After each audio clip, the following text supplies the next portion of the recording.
Friends, मैं उदय maths mission पे सबका वेलकम करता हूँ।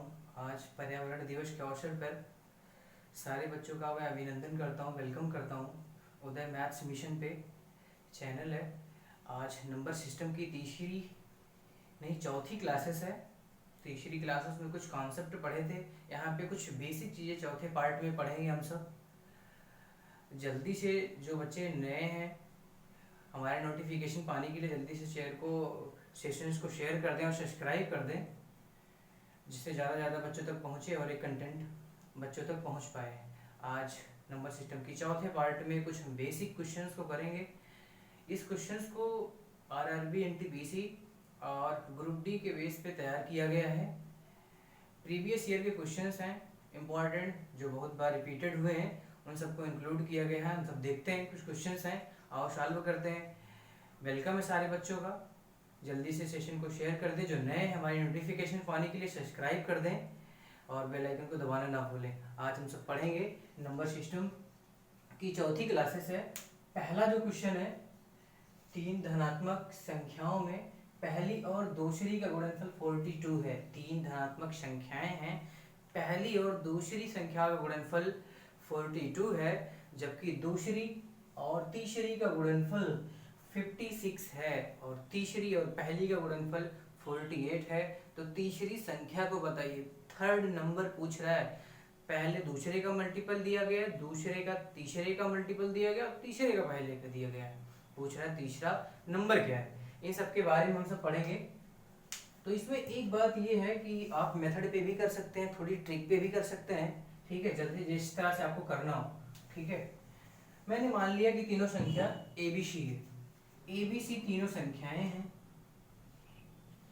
इस एबीसी में ए और बी का जो मल्टीपल है ये 42 है।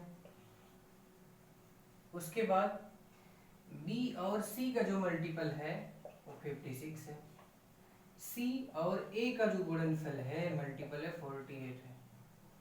तीन संख्याएं दी गई थी। ए और बी का मल्टीपल 42, बी और सी का मल्टीपल 56 और सी और ए का मल्टीपल 48 है। तो तीसरी संख्या बताइए। कहने का मतलब मुझे सी की वैल्यू बतानी है, सी। ठीक है, तो जल्दी से दोस्तों शेयर कर दो, सब्सक्राइब करना ना भूलें, ताकि ज़्यादा बच्चों तक नोटिफिकेशन पहुंचे और कंटेंट को वो भी सीखें। ठीक है, तो ए और बी इक्वल टू जो होगा 42 का जो फैक्टर करेंगे 6 मल्टीपल 7 होगा, क्योंकि 6 7 जा 42 होता है। ठीक है, बी और सी जो है ये है 56, 7 8 जा 56, 7 और 8 इसका फैक्टर हुआ जनरल। ठीक है, सी और ए जो है 48 है, 6 और 8 48। तो देखो 6 2 टाइम है और 7 भी 2 टाइम है। ठीक है, 8 भी 2 टाइम है। तो कहने का मतलब तीनों का अगर हम मल्टीपल कर देते हैं तो ए स्क्वायर बी स्क्वायर और सी स्क्वायर जो होता है, मतलब 6 भी 2 बार है तो 6 का स्क्वायर कर देते हैं। 7 भी 2 टाइम है तो 7 का स्क्वायर कर देते हैं। 8 भी 2 टाइम है इसलिए 8 का स्क्वायर कर देते हैं। देखो स्क्वायर में कंपैरिजन नहीं करना है, तुम्हें संख्याएं को बताना है। तो ए जो होगा 6 होगा, बी जो दूसरी संख्या होगी 7 होगी, सी जो तीसरी संख्या है वो 8 होगी। तो हम ये कह सकते हैं जो तीसरी संख्या होगी वो 8 होगी। ये नहीं कह रहा तीसरी संख्या का स्क्वायर। अगर तीसरी संख्या का स्क्वायर कहता तो 8 का स्क्वायर हो जाता और 64 आता आंसर। ठीक है, आवाज तो प्रॉपर आ रही है ना? गुड। अगला क्वेश्चन है, जल्दी से करते हैं। अगले क्वेश्चन में कहा गया अगर m और n, m तथा n धन पूर्णांक हैं,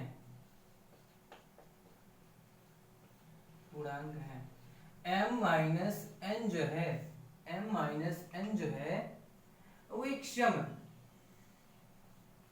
कहने का मतलब m जो भी और n धन पूर्णांक है उनका सब्ट्रैक्शन करने पे एक सम संख्या आती है, इवन नंबर आता है। इवन नंबर तो वही है जो दूसरा डिविजिबल है, दो से परफेक्टली डिवाइड हो जाए। ठीक है, तो पूछ रहा है कि m square minus n square किससे विभाजित होगा, विभाजित होगा। ऑप्शन पहला है 7, दूसरा ऑप्शन 8, तीसरा ऑप्शन जो है 5 है, चौथा ऑप्शन 4 है। कह रहा है m और n जो है धन पूर्णांक है, m माइनस n का जो वैल्यू आती है वो एक सम संख्या आती है, कहने का मतलब इवन नंबर आती है। ठीक है, तो पूछ रहा है m स्क्वायर और n स्क्वायर किससे डिवाइड होगा। ठीक है, तो देखते हैं। अगर मैं धन पूर्णांक, पहला धन पूर्णांक ले लेता हूं कि 5, ठीक है, दूसरा धन पूर्णांक मैं लेता हूं 3, ठीक है, जो कि 5 और 3 को ही लेस करेंगे तभी तो 2 आएगा। ठीक है, तभी तो सम संख्या आएगी।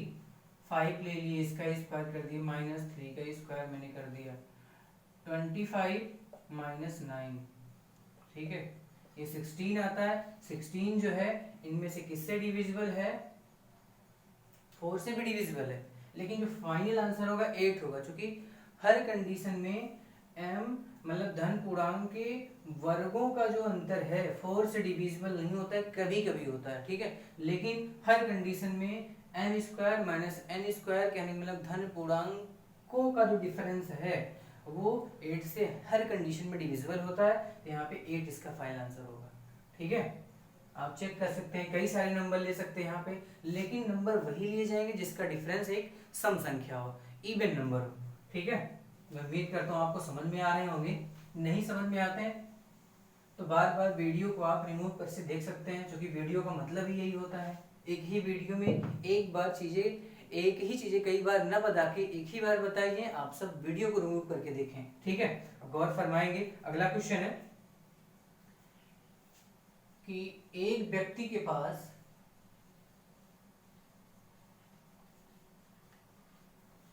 पास कुछ गायें और कुछ मुर्गियां हैं,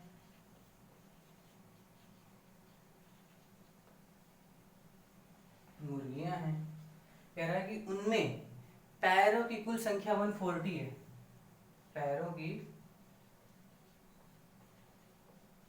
कुल संख्या 140 है तथा सिरों की जो संख्या है वो 48 है। सिरों की कुल संख्या 48 है, तो मुर्गियों की संख्या बताओ, फाइंड द नंबर ऑफ हैन। ठीक है, तो मुर्गियों की, बहुत आता है आरआरबी ग्रुप डी के एग्जाम में। ठीक है, एनटीपीसी में भी फर्स्ट ईयर में पूछा गया था, कई बार क्वेश्चन पूछे गए इस तरह के, मतलब टोटल पैर दे देते हैं, ठीक है, हेड दे देते हैं, उनके नंबर बताने होते हैं। ठीक है, तो मुर्गियों की संख्या क्या होगी, इस तरह के क्वेश्चंस कैसे करना है, कह रहा है क्वेश्चन में बातें कही गई, समझा दे रहे हैं। एक व्यक्ति के पास कुछ गायें और कुछ मुर्गियां हैं, जिनमें से पैरों की कुल संख्या 140 है। ठीक है, अब वो पैर मुर्गियों के भी हो सकते हैं, जबकि गायों के भी हो सकते हैं। ठीक है, जबकि शीरों की कुल संख्या, हेड की 48 है, तो मुर्गियों की संख्या बताए, मैंने मान लिया मुर्गियों की संख्या x है। सपोज करो कि मुर्गियों की जो संख्या है hen, number of hen equal to x है। ठीक है, गाय काऊ की जो संख्या है y है। ठीक है, इस बेस पे करेंगे, समझना मतलब आगे। ठीक है,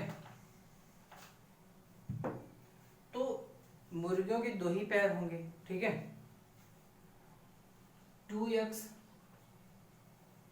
ठीक है, और है गायों के 4 पैर होंगे, 4y इक्वल टू, पैरों की बात हो रही है 140, जो कि टोटल पैर तो 140 हैं।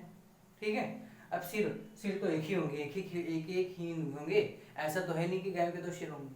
तो x और y, ये मुर्गियों का है, गायों का है, कितना है 48 है। ठीक है, अगर इसमें 2 कॉमन करेंगे तो ये इक्वेशन ये होगा कि x plus 2y equal to 70। Equation number 1 है। इक्वेशन नंबर 2, इन दोनों में जब कंपैरिजन करेंगे, इक्वेशन 1 से दूसरे का सब्ट्रैक्शन करेंगे, ठीक है, तब आता है y इक्वल टू 70 माइनस 48, ठीक है, y इक्वल टू 22, ठीक है। अगर y की वैल्यू 22 आ गई, तुमसे पूछ तो x की वैल्यू रहा है ना, तो अगर हम यहीं पे x की वैल्यू y की वैल्यू इस इक्वेशन में रखते हैं, तो x equal to 48 minus 22 equal to 26, तो x की वैल्यू कितना होगी, 26 होगी। अब ये पता चला कि मुर्गियों की संख्या 26 है जबकि गाय 22। इस तरह क्वेश्चन बहुत सारे पूछे जाते हैं आरआरबी ग्रुप डी में।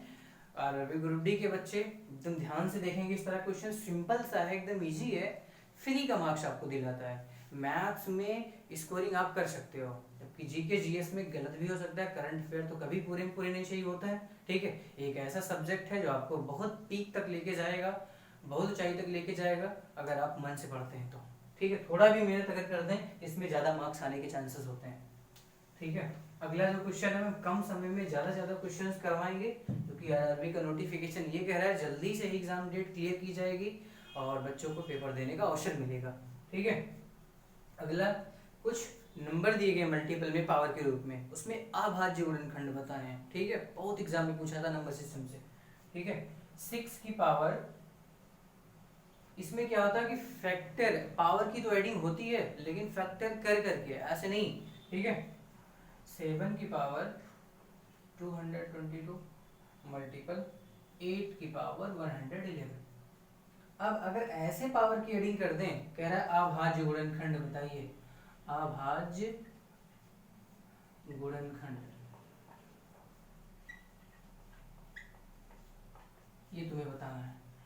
कुछ बच्चे क्या करते हैं, जितनी भी पावर दे देते सबकी एडिंग कर देते हैं, हाँ बिल्कुल होता है, लेकिन इसको लोवेस्ट टर्म में इसको फैक्टर कर करके 6 को क्या लिखेंगे, 2 मल्टीपल 3 लिखेंगे। अब भैया इस पूरे की पावर 333 है, मल्टीपल 7 की तो वही होती चूंकि इसका फैक्टर होगा नहीं, 222, 8 का होगा 2 मल्टीपल 2 मल्टीपल 2, ठीक है, 2 मल्टीपल 2 मल्टीपल 2। अब इसकी टोटल पावर 111। अब इस 2 की भी पावर है 333 और 3 की भी है, तो 2 बार हम 333 का ऐड करेंगे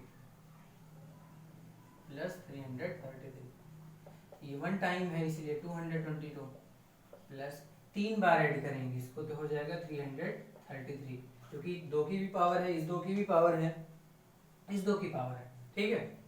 यहाँ पे हो जाएगा 6 6 6 प्लस 2 प्लस 2 प्लस 2 नहीं, 222 प्लस 3 प्लस 3 प्लस 3 का नंबर 333, ठीक है। अब ये सब की जब एडिंग होगी 3 to 5 3 to 5 3 to 5 6 6 एडिंग हो जाएगी, 6 5 11 6 5 11 में 12 6 5 11 में 12, कहने का मतलब अभाज्य गुणनखंड 1221 होंगे, इसके अभाज्य गुणनखंड 1221 होंगे। उम्मीद करता हूँ इसमें पावर की एडिंग होती है लेकिन फैक्टर करके, ठीक है। अभाज्य गुणनखंड अगर कभी भी पूछता है, डेटा दे देगा मल्टीपल में, तो उसको देखना है इसका फैक्टर होता है नहीं, इस पे जाना है तुमको, वंजा मत करना कभी भी, नहीं तो 1 की भी पावर उतनी कर दो फिर उसकी एडिंग करो, इस तरह से गलत हो सकता है, ठीक है। मैं उम्मीद करता हूँ आपको समझ में आएंगे। अगला जो क्वेश्चन है ये कह रहा है कि इसमें यूनिट डिजिट तुमको बतानी है, unit digit, find the unit digit, इकाई अंक, लेकिन घुमा फिरा के बहुत क्रिटिकल कर दिए जाते हैं इस तरह क्वेश्चंस को, अगर दिमाग नहीं लगाएंगे गलत हो सकता है, ठीक है। 17 की पावर 1999, ठीक है, प्लस 11 की पावर 1999 कह सकते हैं आप, उसके बाद ये 11 है, 7 की पावर, मतलब कहने का मतलब डिजिट अलग अलग है और पावर सेम है, ठीक है। अगर 7 की पावर इवन है कभी भी, ठीक है, जहां पे यूनिट डिजिट 7 है उसकी पावर अगर 7 है, कहने का मतलब ऑड है, इवन रहने पे यूनिट डिजिट 9 आता है, ऑड होने पर यूनिट डिजिट 3 हो जाता है, ठीक है, इसका यूनिट डिजिट 3 होगा। 1 की पावर चाहे जितनी भी हो, यूनिट डिजिट उसका 1 ही होगा। प्लस अगर 7 की पावर ऑड है या 7 वहां पे लिखा गया है कोई बड़े नंबर में जो यूनिट प्लेस पे है, इकाई अंक पे, उसकी पावर अगर ऑड है तब तो 3 ही आएगा। सबको ऐड करें, 3 3 6 6 1 7। इसकी जो यूनिट डिजिट होगी इस पूरे क्वेश्चंस की तीनों टर्म की वो 7 होगी। ठीक है, मैं उम्मीद करता हूँ आपको समझ में आए होंगे। ठीक है, आगे भी और तरह के क्वेश्चन इंक्लूड किए जाएंगे, आप सबको गौर फरमाना है। जो इस चैनल पे नए हैं वो सब्सक्राइब कर दें ताकि हमारा सारा नोटिफिकेशन जल्दी वो प्राप्त करें, और ज़्यादा से ज़्यादा कंटेंट, यूनिक कंटेंट इस चैनल पे प्रोवाइड किए जाएंगे, सारे बच्चे पढ़ सकते हैं। ठीक है, तो आज के लिए इतने। गुड, आज तो 5 जून है, पर्यावरण दिवस है। सारे बच्चे ये आज प्रॉमिस करेंगे कि एक एक पौधा जरूर लगाएं, क्योंकि हमारे इन्वायरमेंट को शेप करना है ना। पौधे जो होते हैं CO2 को एब्जॉर्ब करते हैं और ऑक्सीजन को रिलीज करते हैं ताकि हमारे इन्वायरमेंट को नीट और क्लीन हो सके। थैंक यू, आज के लिए इतना ही।